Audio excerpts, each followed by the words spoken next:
গ্রুপের কত সবাই উপস্থিত আছেন। উপজেলা যুবদলের ভারপ্রাপ্ত আহ্বায়ক, আন্দোলন সংগ্রামের পরিচিত ব্যক্তিত্ব,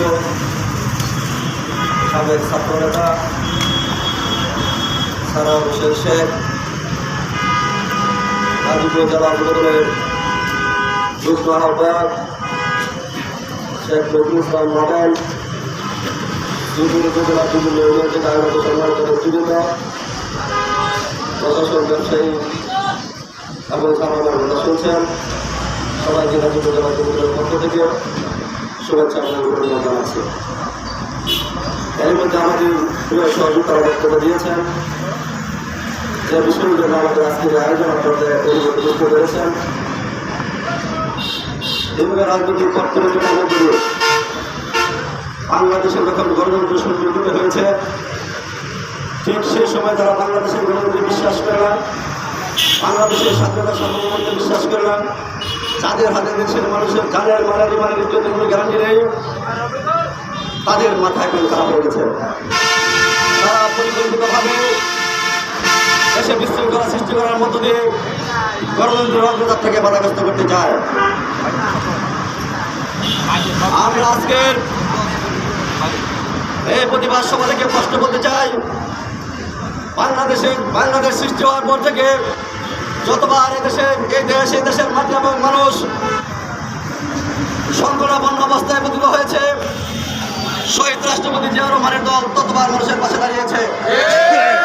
1971 সালে আমাদের স্বাধীনতা ঘোষণার মধ্য দিয়ে বিশ্ববাসীতে বাংলাদেশ সৃষ্টি হয়েছে।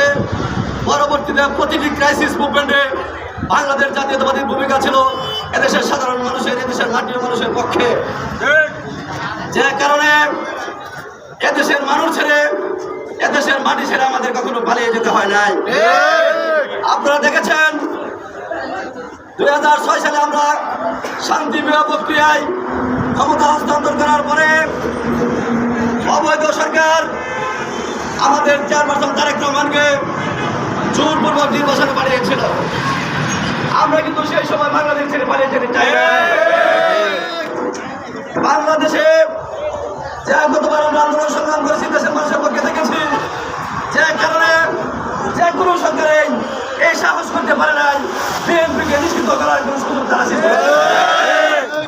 আজকে তারা অবৈধ কাজ করেছে, দেশের মাটি মানুষের সাথে বেইমানি গাদ্দারি করেছে, এদেশের জনগণ তাদেরকে বিতাড়িত করতে বাধ্য হয়েছে। কাজে আপনারা ক্ষমতায় ছাড়েন নাই, দেশ থেকে পালাতে বাধ্য হয়েছেন।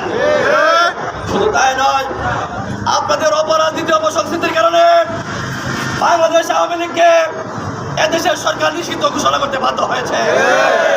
আওয়ামী লীগ নিষিদ্ধ হয়, জামাত ইসলাম নিষিদ্ধ হয়, বিএনপি কিন্তু নিষিদ্ধ করার ক্ষমতা শান্তি। কাজে নিষিদ্ধ ঘোষিত দল হিসাবে আমরা এখন আপনাদেরকে বলতে গেলে পাহারা দিয়ে রাখি। আপনাদেরকে আমরা বন্ধু প্রতিম সংগঠন মনে করি, আপনাদেরকে সাথে নিয়ে আমরা চলতে চাই, সেই মনোভাবাপন্ন এরই মধ্যে আমরা দেখাতে সক্ষম হয়েছি। কিন্তু এই সহাবস্থানকে, শান্তিপ্রিয় অবস্থানকে যদি পরিকল্পিতভাবে নস্যাৎ করার কোনো স্বপ্ন দেখেন, তাহলে শেখ হাসিনার মতো প্রতিটি আওয়ামী লীগের নেতা কর্মীকে দেশ ছেড়ে পালাতে হবে। আমরা প্রশাসনকে উদাত্ত আহ্বান জানাবো, আপনারা আপনাদের দায়িত্ব পালন করেন। সারা বাংলাদেশে শহীদ রাষ্ট্রপতি জিয়াউর রহমানের আদর্শের উত্তরসূরিরা বাংলার মাটিতে পদার্পণ করছে এবং তারাই বাংলাদেশের মাটি পাহারা দিবে, এদেশের স্বাধীনতা সার্বভৌমত্ব রক্ষা করবে। আপনারা আমাদের দলীয় নেতা কর্মীদেরকে সহযোগিতা করবেন, সহমর্মিতা করবেন, সেই দায়িত্ব আপনাদের রয়েছে। এরই মধ্যে আমরা লক্ষ্য করতে পেরেছি আমাদের এই অঞ্চলে কতিপয় তথাকথিত কিছু লোক থাকে, সবসময় যারা সরকারি দলের লোক থাকে, দল ক্ষমতায় থাকে, তারা ওই দলের লোক হয়ে যায় এবং পরিকল্পিতভাবে ওই লোকগুলি দলের ভিতরে ঢুকে আমাদের কারো না কারো আশ্রয়ে বস্ত্রে বিশৃঙ্খলা সৃষ্টি করার চেষ্টা করে, জমি দখলের চেষ্টা করে, বিভিন্ন ব্যবসা বাণিজ্য দখল করার চেষ্টা করে। এখন এই অঞ্চলের অসংখ্য ব্যবসা প্রতিষ্ঠান আওয়ামী লীগের নিয়ন্ত্রণাধীন রয়েছে। আপনারা দেখবেন বিভিন্ন জমি দখল করে রেখেছে, আওয়ামী লীগের লোক করে রেখেছে। এই বাজারে অনেক আশপাশে অনেকগুলি দামি জমি রয়েছে, যেগুলি কত আওয়ামী লীগ সরকার আমরা দখল হয়েছিল, সে অবস্থা এখনো রয়েছে। আমরা আশ্বস্ত করতে চাই, জনগণের সরকার প্রতিষ্ঠিত হয়েছে, আপনারা প্রত্যেকেই যে নির্যাতিত হয়েছেন, ক্ষতিগ্রস্ত হয়েছেন, আপনাদেরকে সমন্বিত ফিরে দিতে আমরা বদ্ধপরিকর। আজকে এই অঞ্চলে যারা রাজনীতির সাথে জড়িত আছেন, আমাদের দল কিংবা অন্য দল, পরিষ্কার ভাষায় বলতে চাই, দেশে গণতন্ত্র এসেছে, উন্নয়ন উৎপাদনে আমাদের মাননীয় প্রধানমন্ত্রী দিন রাত্রি পরিশ্রম করে যাচ্ছেন, তাকে সহযোগিতা করেন। আপনারা ভালো থাকবেন, দেশের মাটি ভালো থাকবে, দেশের মানুষ ভালো থাকবে। এর ব্যক্ত করানোর চেষ্টা করা হলে কিভাবে যে জবাব দিতে হয় তা কিন্তু আমাদের ভালো করে জানা আছে। 18 বছর বেশিবাদের বিরুদ্ধে লড়াই করে কিন্তু আমরা বাংলার জমিনে গণতন্ত্র উন্নয়ন করেছি। এই সূর্যকে ধরে রাখার জন্য আমরা রক্ত দিতে, বারবার রক্ত দিতে কিন্তু আমরা পিছপা হব না। আপনারা যারা এসেছেন সবাইকে শ্রীপুর উপজেলা যুবদলের পক্ষ থেকে, গাজীপুর জেলা যুবদলের পক্ষে অভিনন্দন জানিয়ে এখন আমরা কি মিছিল করবো, সবাই মিছিল অংশগ্রহণ করবেন সেই কথা বলে সবাইকে ধন্যবাদ জানিয়ে বক্তব্য শেষ করতে আসসালামু আলাইকুম।